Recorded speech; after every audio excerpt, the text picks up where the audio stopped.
I ended up having a heart attack at 14 or at 13 because of the stuff that I was doing. Now, if 1 million albums sell by streams, you make $3,500. There's a reason for it.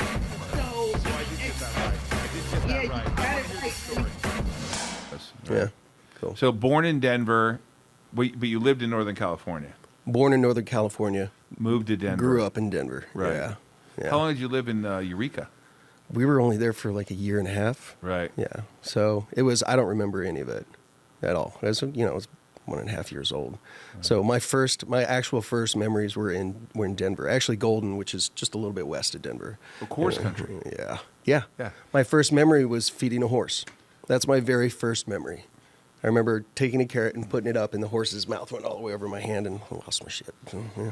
I was born in Cuyahoga Falls, and I remember the weirdest thing about having a memory as a kid is I had a dog, and I can remember a dog. It was a beagle, and I can remember getting some sort of G.I. Joe, big, like one of those G.I. Joe mobile vans, and what Ohio was like. And I went back to see the house, and I was like, because I want to go back and see where I kind of grew up when I was a little kid. And I'm like, you never realize what a piece of shit it was until you go back and look at it and go, what? I thought this thing was monstrous with a downstairs and a basement and upstairs, and it was like a 2-bedroom that like 9 people lived in, including my mom and her sisters and her brothers. And what was it like growing up in Denver? It was interesting.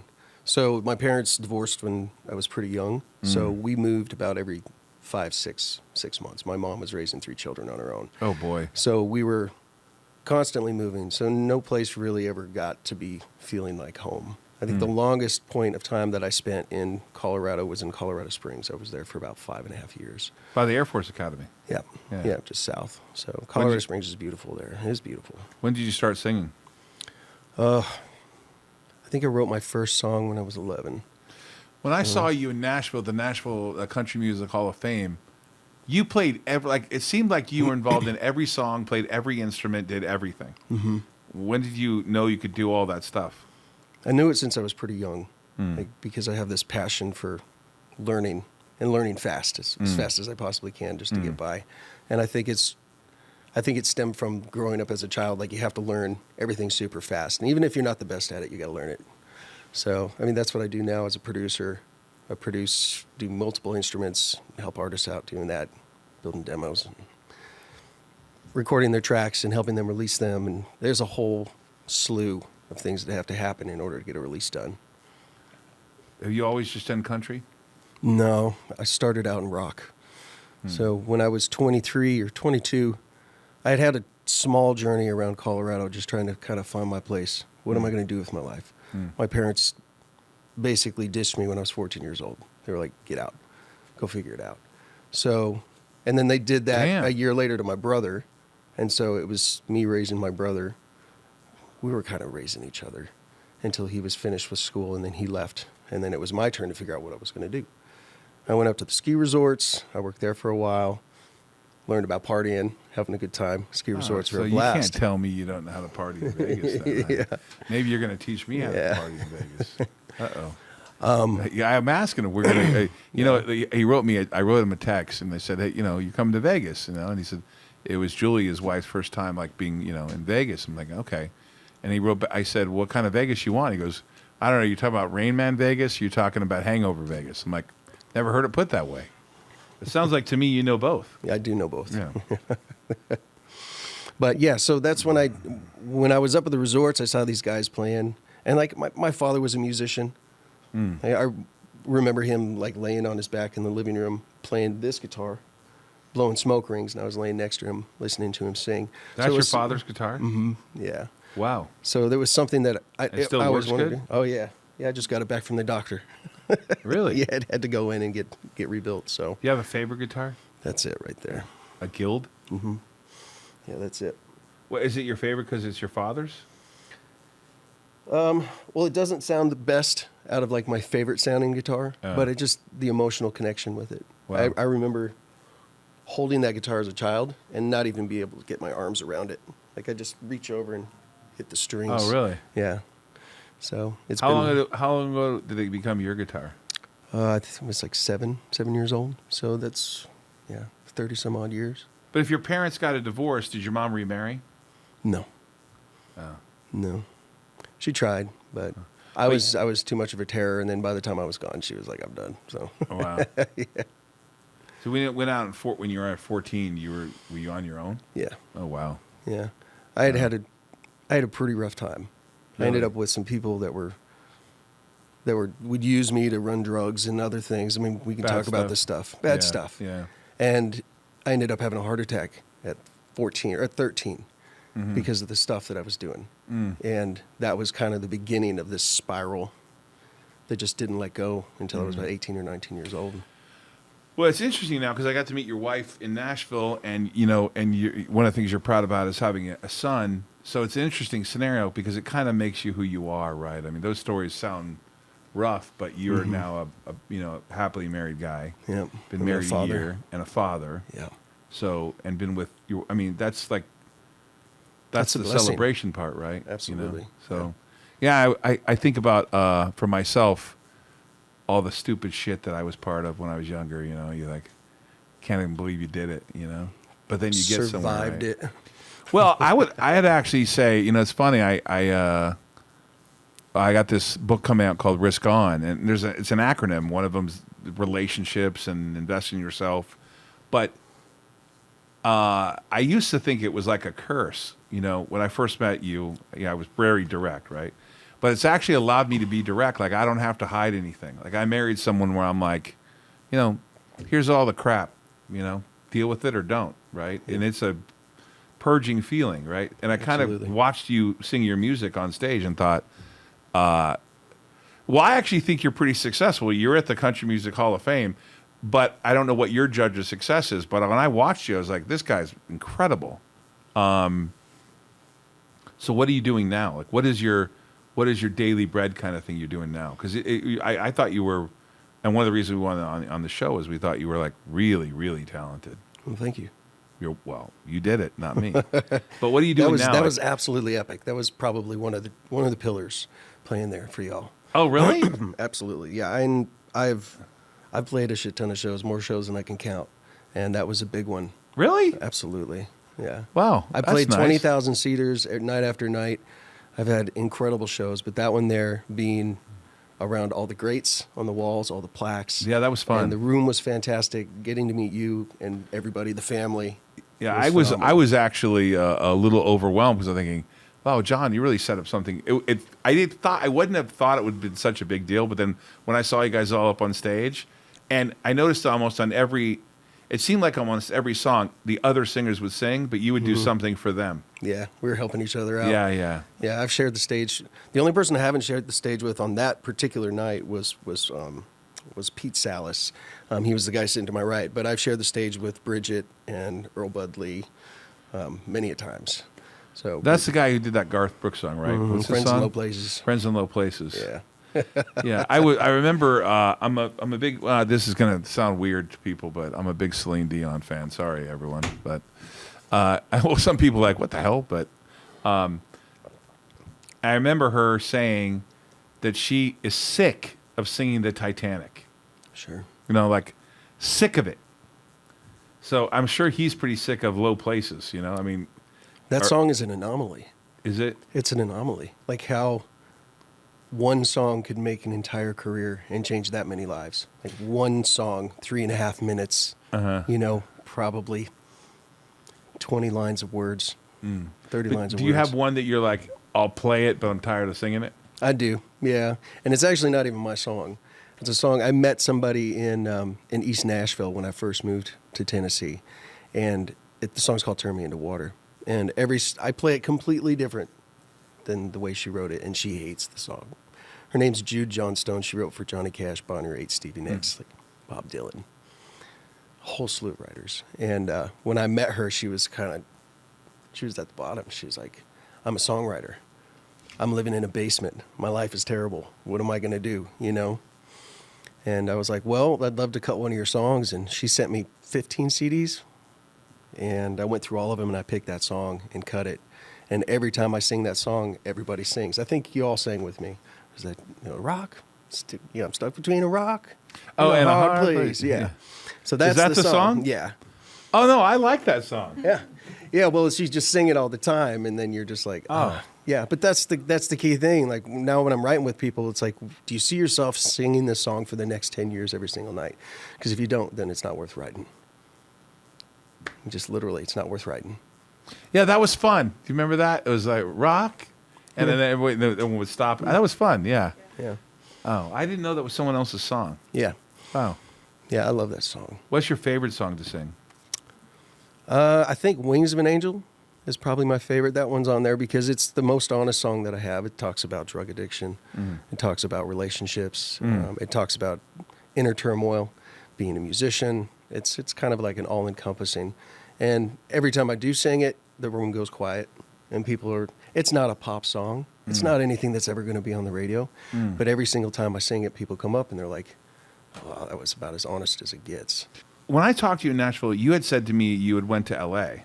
And I know that I'm not going to get into contracts and what you're doing with what, but I know that you have a pretty big streaming business, or you're streaming on the streamers out there, the normal channels, and you have music that's already out there released. But maybe you could tell us about L.A. because my experience in L.A. might be the Hangover experience in L.A. So I'm curious as to when you say you're a musician in L.A. I knew a couple of those. Yeah, those are L.A. and rock star. Kind of like go hand in hand. Absolutely. Yeah, it's all about the Rainbow Room. Yeah. Hanging out with Lemmy. Yeah. Just drinking and stinking. Exactly. It's funny. I went to see the Ex-Ambassadors. A buddy of mine bought the old Viper Room.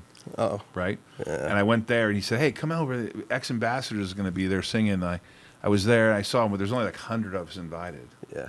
And right about all you can fit in that room anyways upstairs, it's right? so small, right? Yeah. And then and my wife is with me and I'm like, I'm singing, I know their songs, and the other people around are like, how do you know all these songs? I'm like, oh, I've listened to them before.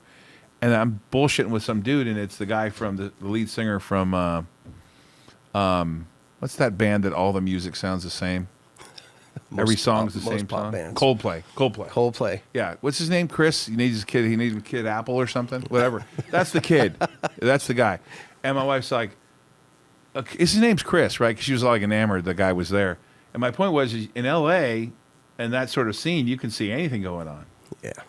Right. L.A. is anything can happen. Yeah, for sure. Anything. Yeah. You have no idea. You go out at a night, and it's probably best to kind of set your sights on, kind of plan out where you're going to go, because if you don't know where you're going to end up. How long have you been in L.A. for? 14 years. Yeah. Oh, you lasted 14 years 14 years. Yeah. I guess that was pre-Julie. Yeah. Wow. Good for her. Good for her. She doesn't have to deal with that. Yeah. Yeah. Good for Julie. 14 years in L.A. Wow. Yeah, I got there when I was 23 years old. I packed everything up and drove from Colorado. My Really? dad was like, because I called him on my way out of town. I said, I'm leaving. I'm not coming back. He's like, I'll see you in a month. And you were there 14 years? Yeah, 14 years. Yeah. Wow. It was brutal. Is your dad still alive? Yes. Yeah. He's a pirate.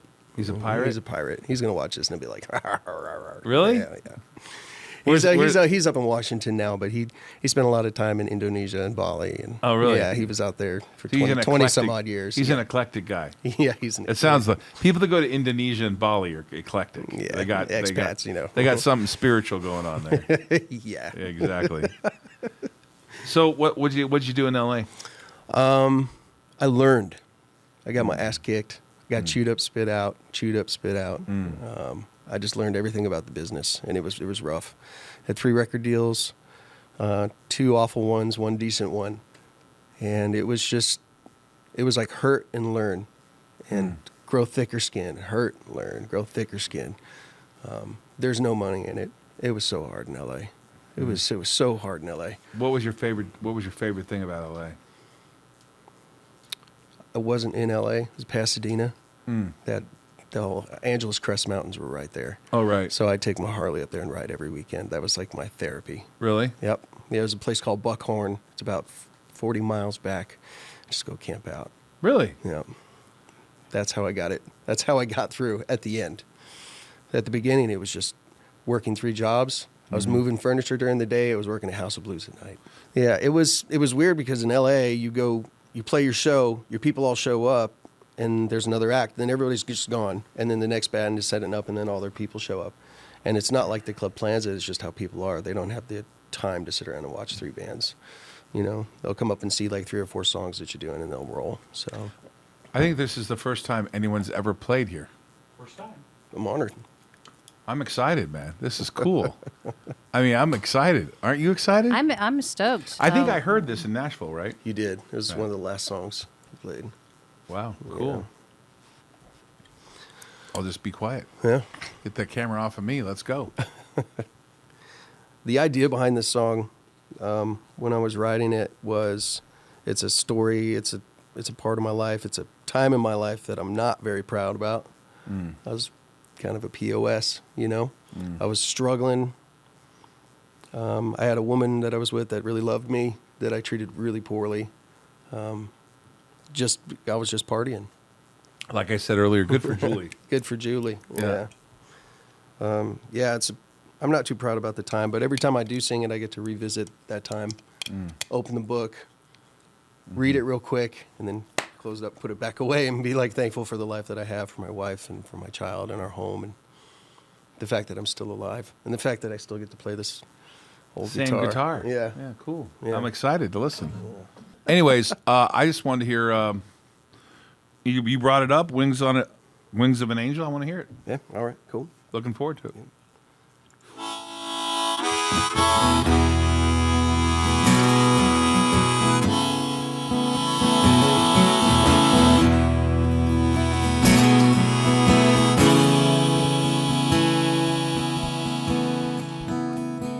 Lost my head on a shot of cocaine. Got twisted up, stumbled again. Got caught deep inside these old twisted plans. And the wheels in my head took me over the ledge.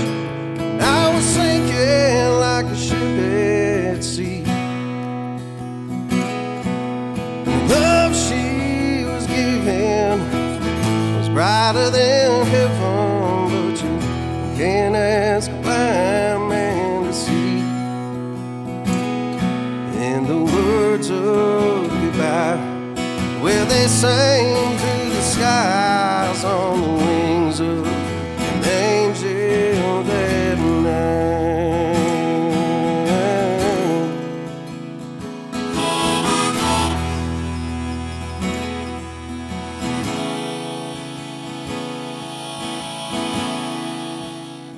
And her eyes were sad as I've ever saw. Ones that I didn't recognize at all. I was bent as the Cumberland, strung out in Wonderland's halls. And the wheels in my head took me over the ledge, and I was sinking like a ship at sea. Love she was giving was brighter than heaven, but you can't ask a blind man to see. And the words of goodbye, well, they sang through the skies on the wings of an angel that night. The wings of an angel that night. The wings of an angel that night.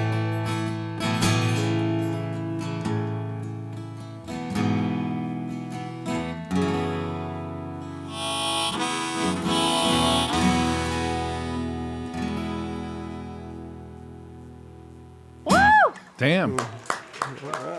So what's a day in the life of Joel like? I mean, what do you do every day besides Stare at your pretty wife. Yeah, family.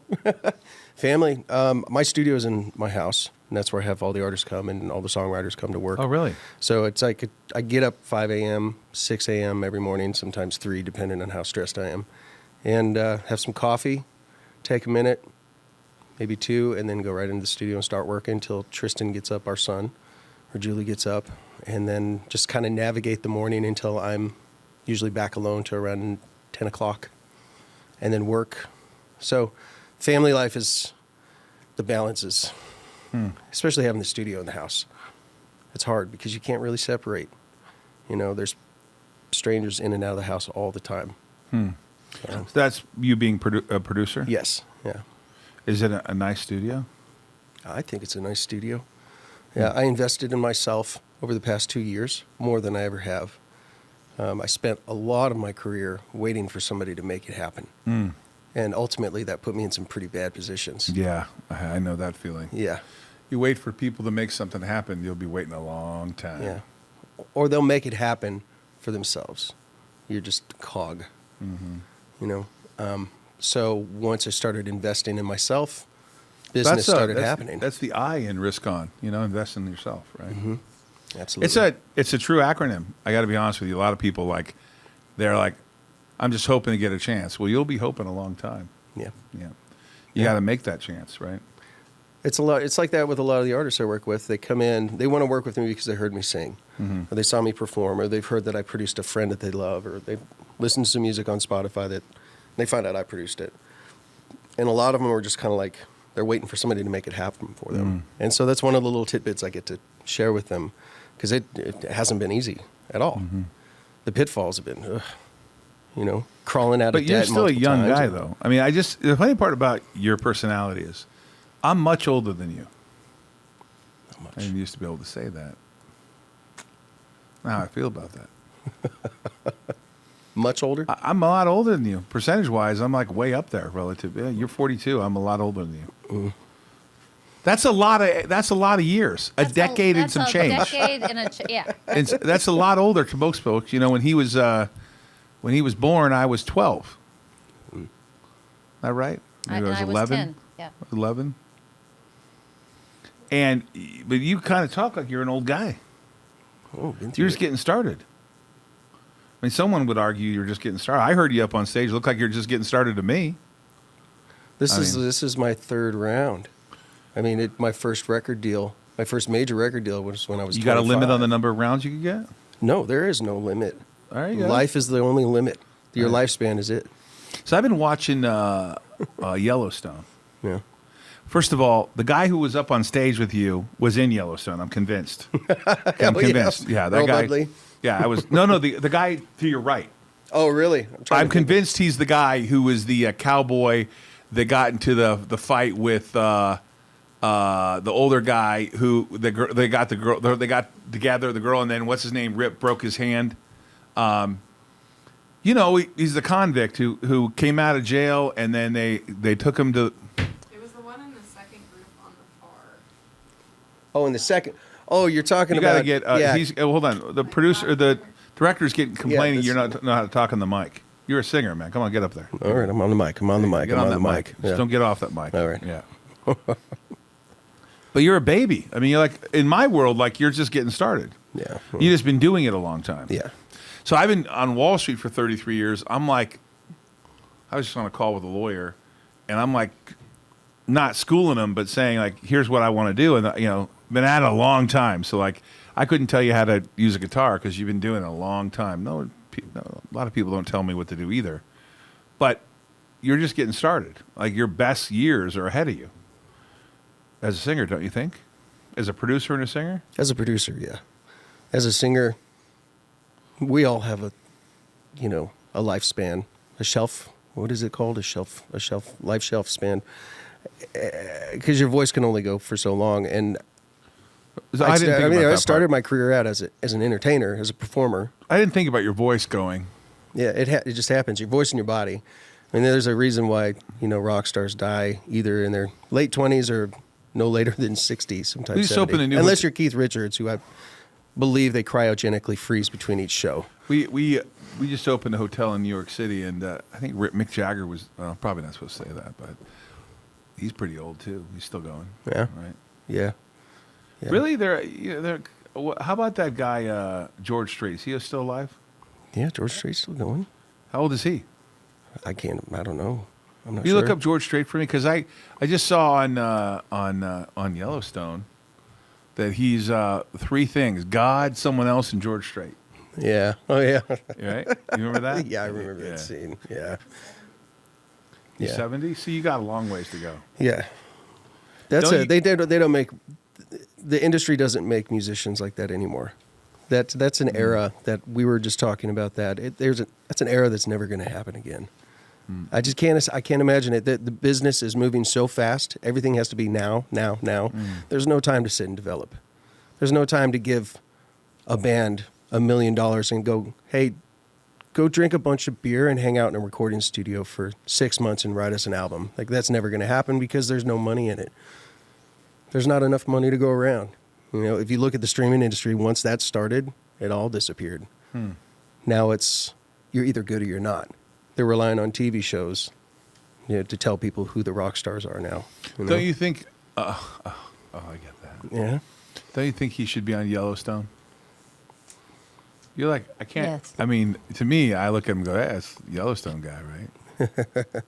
We should go out and we'll go hang out with Kevin Costner and we'll talk about it. See if maybe, since he's an executive producer, maybe we can. You do any TV at all?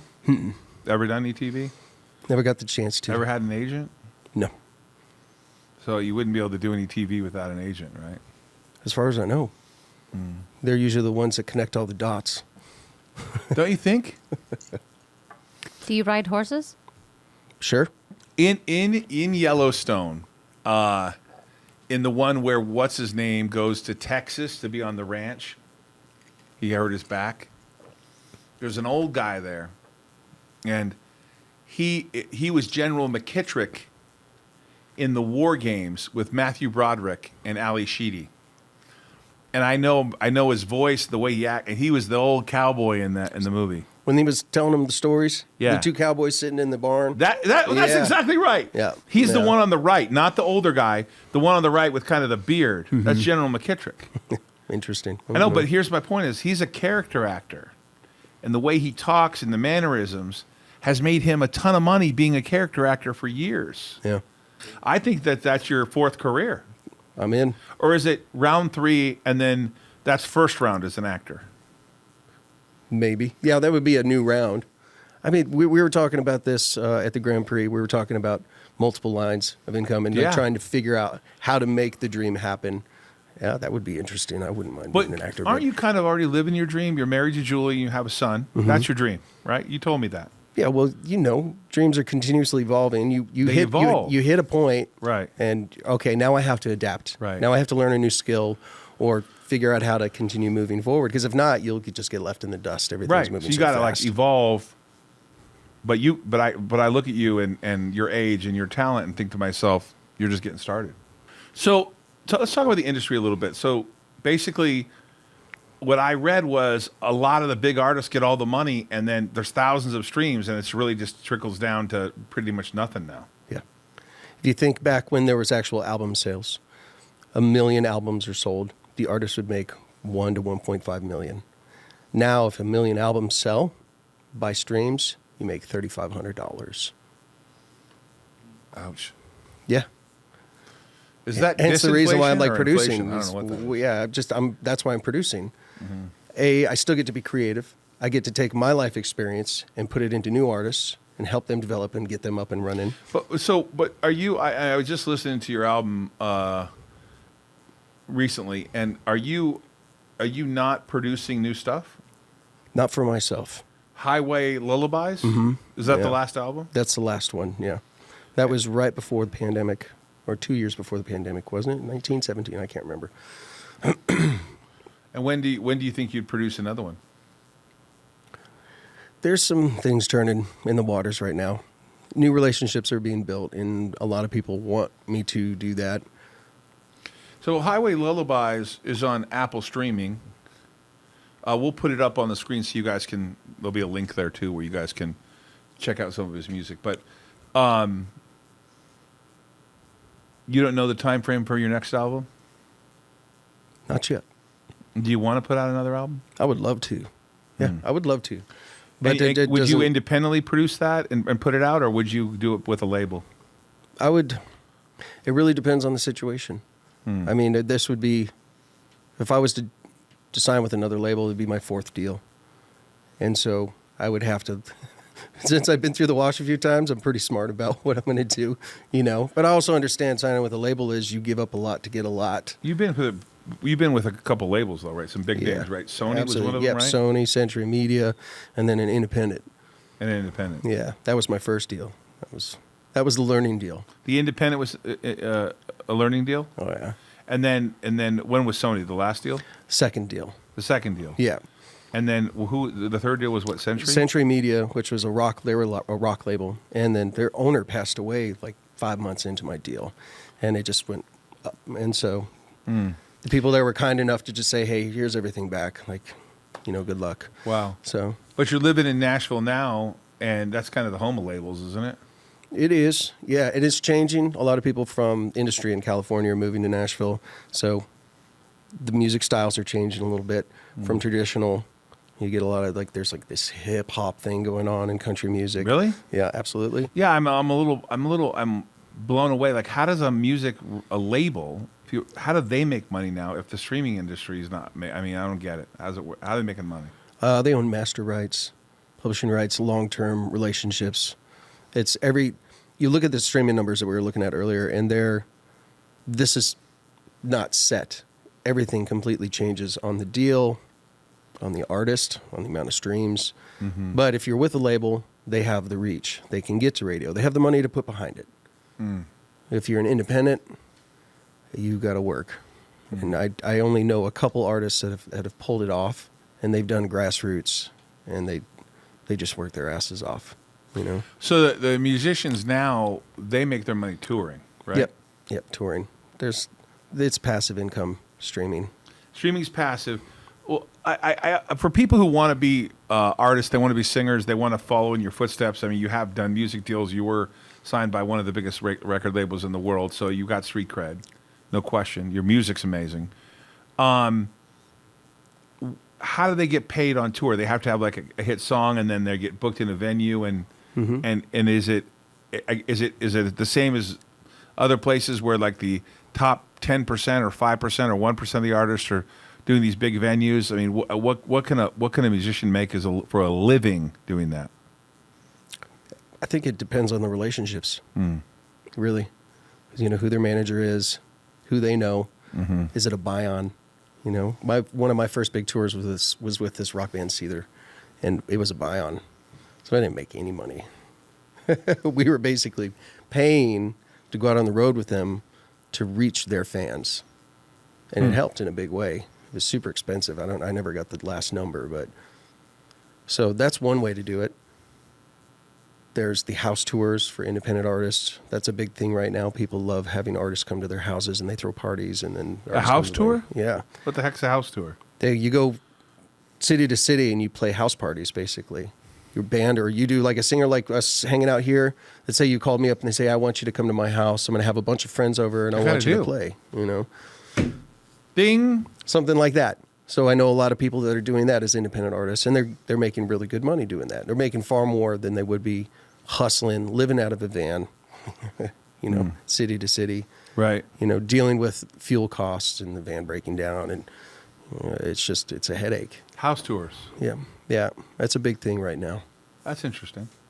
So that'd be good. You know, But are you out there singing at venues now, or are you mainly just producing? I'm doing both.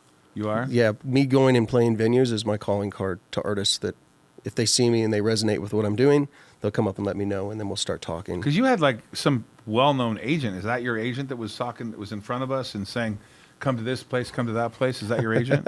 I think you're talking about Rose Milolo. Yeah. Yeah. Rose. Yeah. I've known Rose for quite a few years. Is she an agent? She's not. She owns a couple venues in Nashville, and she's one of the biggest advocates for artists. You know, she lives it right there with everybody. One thing I can't stop doing music is. I've tried all kinds of other things. I've worked in corporate. I've done the best that I could in those businesses, and it was like instant death. So, Wings of an Angel, Drifter, Turn Me Into Water. Yeah, What would be, like, in your mind, your fans' favorite? it's always turned me into water. Drifter's great. It's a great starter. It usually quiets the entire room down because I got a story for it as well, But Turn Me Into Water is always the one that everybody's singing to and clapping to and having a good time. So those are kind of like my fun 3 songs. You seem to be kind of emotionally connected to all your music. I can see it. It feels like it all has meaning, right? So, we all have dark things that happen. So what song in there, or how did you get to write something that came from a pretty bad place? Was that Wings of an Angel? No, I think Drifter. Drifter. Yeah, that was the next one. Yeah. So I think we should listen to that song. This will be one of the most interesting podcasts I've ever had. Because, as you remember, one of my favorite was The Gambler, because I love that book so much. But your music's really fun to listen to. I mean, I don't know how to explain it. I don't know if it was because we were at the Country Music Hall of Fame, but it was, I think people were blown away. And I think if more people spent time listening to your music, you're probably writing a lot more, and maybe you have enough stuff right now to make a couple more albums here. Sure. But it's powerful. So let's listen to Drifter. Thanks for asking me to play this song. It's got a hell of a story behind it. Oh, let's go. Let's go, baby. So I was at, my second record deal was with Sony, and was touring 20,000 seaters a night. And I got sick while I was on the road, and I had to leave, and it turned out I had Crohn's disease, and I don't know if anybody knows what that is in here, but it's debilitating. So it got to the point where I couldn't tour anymore. And then I ultimately lost my record deal because of it, because we couldn't get it under control. And so it was like 6 years of battling in and out of the hospital, trying to get my life back. And finally, some family stepped in and helped me because I couldn't take care of myself anymore, and got me back on my feet. And I kept meeting people from Nashville. And a friend of mine who had moved to Nashville a few years prior called me and said, "Hey, you should come out and check out the city. I think you'll like it." And so I went out, checked it out, and just fell in love with the music and the people and the camaraderie. Too damn hot there, man. It is too damn hot. I went there for an indie race this year. You guys were there with us. I was like, I saw you. Oh my God. Someone needs to be following this man with a bucket of ice water. Yeah. We were in meeting. We were meeting with some, I don't know, Penske's or someone, and we were in one of their trailers, all air conditioned. I didn't want to leave. Oh my. Yeah. Oh, in fact, I didn't leave because we had a massive lightning storm in the middle of it too, with rain. That was a good time. That was good. That was good. Yeah, and Joel started playing, actually. I heard you. Yeah, play singing for outside. Yeah, I could see you sitting there and you were looking out and you're like, "Oh, well, that sucks." one of our karaoke machines, right? Yep. Yeah, that was cool. Yeah, it was a good time. Carpool karaoke. All right, so when I got well enough, was able to take care of myself and my gaining weight. I got new medicine and life was happening again. I started getting that itch, so I went out to Nashville, did my thing, decided to go home. Went back to L.A., sold everything except for my Harley, this guitar, and some clothes, and I shipped this guitar and my clothes and rode my Harley out to Nashville and started the next you still chapter. have the Harley? No, it blew up. Oh. It blew up 6 months in. Oh. Yeah, it had 123,000 miles on it, which is like a lot for an old Harley. You ride motorcycles anymore? Still do. You still do? Oh, yeah. Not as much as I used to, though. But Yeah. Got a kid now. yeah, All right. yeah. So anyways, I wrote this song when I was coming back out to Nashville. So it's called The Drifter.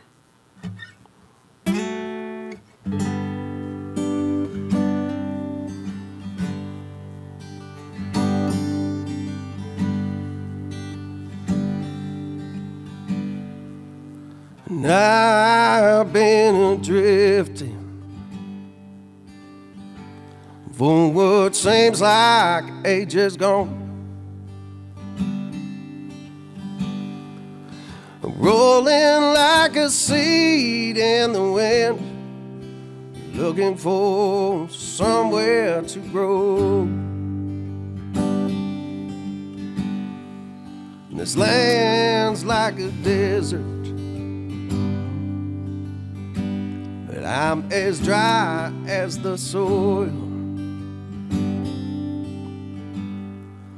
And I keep on drifting until I find my way home. So bring on the rain,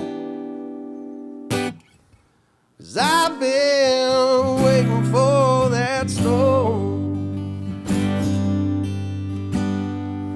And just lay me down by the water, let it soak me to the bones. Until then, I'll keep on drifting with the wind. So that pretty much kind of sums it up, that idea. It was like this whole new journey. My whole new life was about to happen. Is that the whole and song? It's not the whole song. Oh, no? But yeah. That's Was that released? Yes, that's on the Highway Lullabies album. Really? Yeah. Yeah, Drifter. So, what do you like doing better, singing or producing? Producing long term? Yeah. Yeah, I love it. Because that day Not to say I don't miss being on stage in front of a shit ton of people. There's something amazing about being up there and being able to control the crowd like that. yeah, you know, when you watch the beginning of A Star Is Born, and you watch what's his name walk out there, you know, he really plays the role. Yeah. What's his name again? Bradley Cooper? Bradley Cooper. Yeah. I mean, I was like, Yeah. yeah. That makes my heart was pounding for a lot of that movie because it gets me excited. Yeah, I miss it. I can't watch that movie. I watched it all the way through, and I'll watch scenes from it. But the way that ends is so terrible. I was like, Yeah, it's pretty oh messed boy, up. oh boy. Because I liked his music. I know for some reason I listened to Bradley Cooper's music and that, like, because Bradley saying he's a very talented guy, by the way. Yeah, he's a And hell of an I was actor. like, wow, that was pretty cool. Yeah. Yeah, I can't imagine me getting the opportunity to do that again. Why? My last biggest show was like in front of 20,000 people, and it was epic. That's Well- it's the greatest drug, being up there and when you're playing and people singing your music back and you're like feeling the energy and you're feeding the energy right through you and giving it right back. I miss it. You were giving but that energy when we were at the Hunter It's Music Hall of exactly, Fame, yeah. right? Yeah. So I asked you if you'd rather be a producer or a singer. I was thinking, I think we got our answer, and he answered the other way. He said producer, but then he went to singer. I get high from both. Really? You know? One pays more. It's just that's where I'm at. I have to provide for my family. So I know the feeling. You know, I only wanted to do really one thing my whole life was work on Wall Street. Really, since I was 11 years old, but I loved flying, and I remember I was turning like 19 or 20, and I had to make a decision about the military, whether I was going to go fly in the Navy or whether I was going to go work on Wall Street. And my first wife said, you know, if you went to work on Wall Street, you could just eventually buy your own plane. And we know that story. But you could be a producer and a singer. I want to buy my own plane, honey. Just so you know. You could be a producer and a singer. Yeah, for sure. There are artists that do that now. You know, Jack White. You know, he's White Stripes. They did that, and then now he owns a huge recording studio in Nashville and produces a ton of artists. So if I get the opportunity, if it comes, if it's in my cards, because you never know, all you can do is the best you can do. Nowadays, because tech has finally caught up to the point, most people are producing out of their houses, but you still need a space. I'm a firm believer you still need a sound-treated room if you're going to put together a correct album if you want it right. You know, you got to get a good board or really good outboard gear. You got to have a really incredible engineer, and that just comes with time. You know, that's where I'm at in my career. I bought all the gear. I've learned all my gear, and it's been 12 years I've been producing, and now you just have to train your ear. It's not something you can do overnight. There's fantastic videos online about everything on YouTube, everything about making music and mixing and mastering. but it just takes time. But you, when we were in Nashville, you had someone up on stage that was someone you were producing, right? Yeah, Carlisle Griffin. Yeah. You produced her. Does she have an album or just songs or what? We're just doing track by track. That's the name of the game right now. You do one single, you promote it, you write it out as far as you can. If you're not touring, then you wait a little bit and just try to build grassroots, build. 'Cause she's independent. She doesn't have any money behind her. She's doing it by herself. Oh, really? Yeah. So I'm incredibly proud of her and what she's done. Who's the one you're flying back on Sunday? Yeah. For the Country Music Awards? For Josie Awards. Yeah. Oh. She's the one who's up for Americana Single of the Year. The song that I did for her this past year. So. What's that song? You produced this song? Yeah, Symptomatic Daydream. Yeah, I produced it. I couldn't be more proud of her because she's literally doing it all on her own. And she's up for Americano Music Song of the Year? Yeah. So, yeah, we leave here at 5 a.m. Sunday morning. I don't know what kind of shape we're going to be in, but we're going to be Well, there. it depends because I don't think I'm seeing you Saturday. I haven't got an invite. I got a response back. We'll see you Friday. Well, that's code for we're on our own on Saturday. Right, Julie? As we figure out to go all the way through. Yeah, unless you don't stop. Unless you don't stop, yeah. Yeah, exactly. What are you doing right now? Like, I mean, you're going to go back. You're producing someone's up for an award. But, like, what's next for you? I'm looking for a space. That's what I'm doing next. I'm looking for a company to partner with. There's a couple different in Nashville that are like marketing companies, and I'm looking for a space so I can grow. It's wonderful being the convenience of working out of my house, but it has the inconveniences as well. So I'm at the point where I need a bigger space where I can stop throwing all my production money towards other recording studios when I can do it myself. So that's where I'm at right now. So how many songs you have, like, in the can you could record that haven't been put out there to the universe? Oof, hell, I don't know. Maybe 20? You have 20 songs. Yeah, maybe that you 20. have not recorded so people can listen to. I don't have time. It's like, if you're going to record something and put it out, you got to have time to promote it, put money behind it, and then you got to go tour it. There's an analogy in our universe, motivational, I don't have the time is the oldest. It's not an excuse, but that I'm pushing you a little bit because I think if you got 20 songs that aren't out there, you got to put them out there. All right. So you got 20 songs you could make, right? You could put out. Sure. Yep. So because I'm perplexed. I saw you like entertain a crowd like something crazy, and everyone on the stage wanted to use you to help them sing. That's pretty. I didn't invite anyone else here on my show. I mean, I didn't say. Although I did like that one girl that she's a singer. What's her name? Next to me on the same Next to you, round, yeah. yeah, Bridget Tatum. Yeah, she's kick ass. Yeah. Do you team up and sing with any of them at all, or is that the first night? No, Bridget and I, we did a small tour together. We've shared the stage a ton of times. Really? Yeah. Yep. This has been a pretty epic year. Is it? What's been epic about it? Well, I get to meet you and your family. Got to play the Country Music Hall of Fame. All the big shows this year. Well, it's probably Productions. fun just to be not like locked up in the house with COVID, right? Yeah. I mean, that Yeah, probably that too. sucked, right? No, it was great. You get up in the morning, 8 o'clock, pour beer on your Rice-Krispies, and, call it a day. Just get through your day. Beer on your Rice-Krispies. Have you ever tried that? No, I have not. I have not had beer on my really Rice good. Krispies. I'm hoping to see you. I'm hoping to see you on something. I mean, I got to be honest with you. You're a singer-songwriter. You're a producer. How many people are you producing now? I've got 5 artists right now that I'm working. Wow. So And how many can you work with at a time? If you're a good producer, how many can you be producing at any given time? yeah, right. It's about time, isn't it? Maybe 2 a week, tops. Wow. Yeah, I would like to get to the point to where I have a team behind me where I can develop, and then feed them into the machine. And everybody that's worked with me, I trust what they're going to do. I trust their ears, and they're going to make the right decisions. And then I can come in and be like, okay, this is great. Let's try this. Or this is perfect. Or this is absolutely terrible. Why the hell did you do that? You've been at this a long time. and I said it's like you got more acts to go. Mm-hmm. But if you're new to the game, I'm going to be an actor here pretty quick. You too. will be. I'm going to be an actor. I want to be on Yellowstone. I want to be assure you, since we have a production company, we're doing stuff for Netflix, and I don't know where else this shit we're doing stuff. That's Willie's game. I have no experience, but I can assure you we're going to do something. But what do you think of young artists wanting to get into the business? What would you tell them?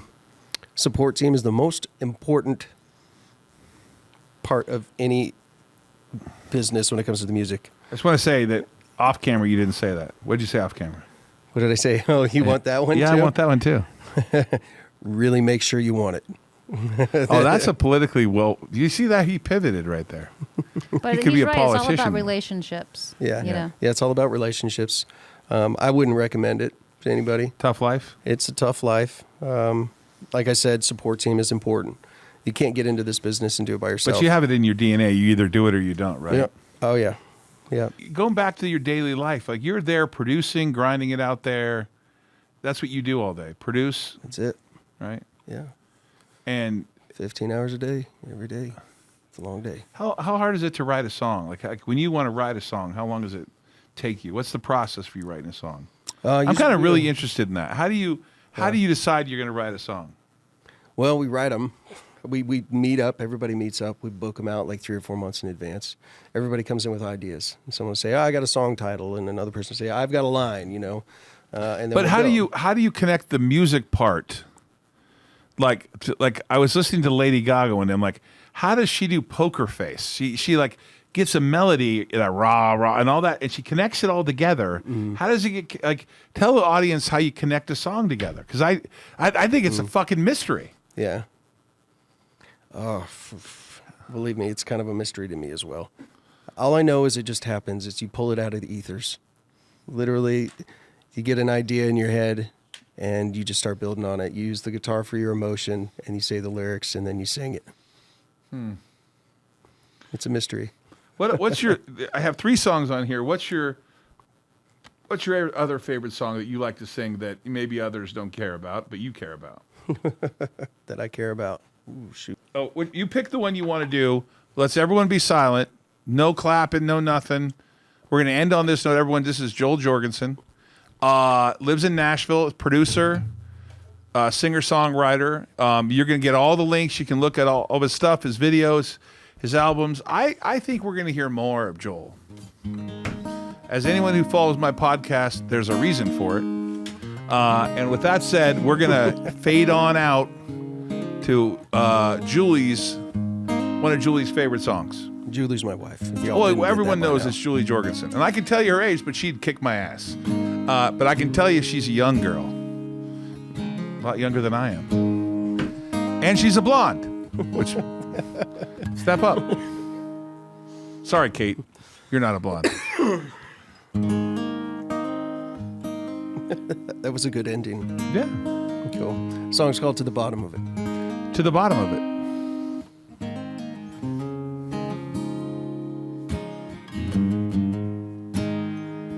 I got bourbon on my breath and a woman on my mind. Still ain't come to terms with this.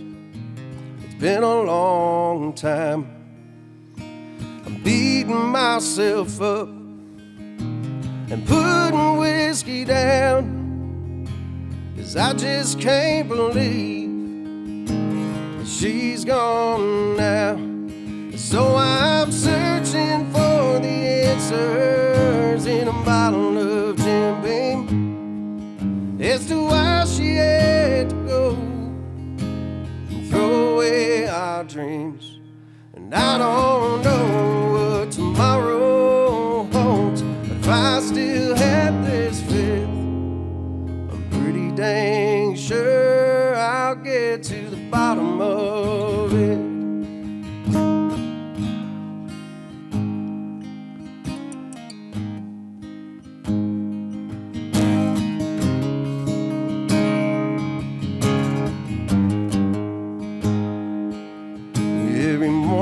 It's the same, her words hammer in my head.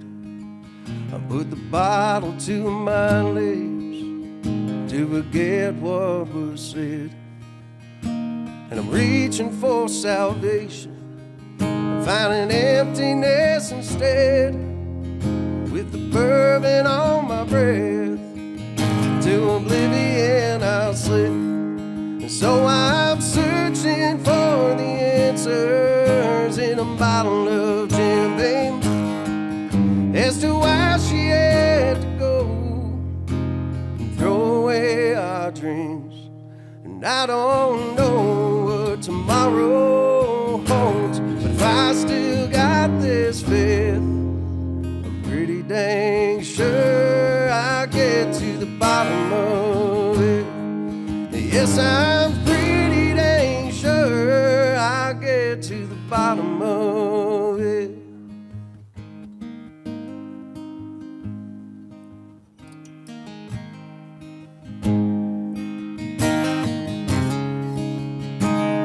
I'll get to the bottom of it. Damn. Joel Jorgensen. Thanks for having me on your show. No, I'm going to explain it to you real quick. But don't be rolling yet. There's a reason for it.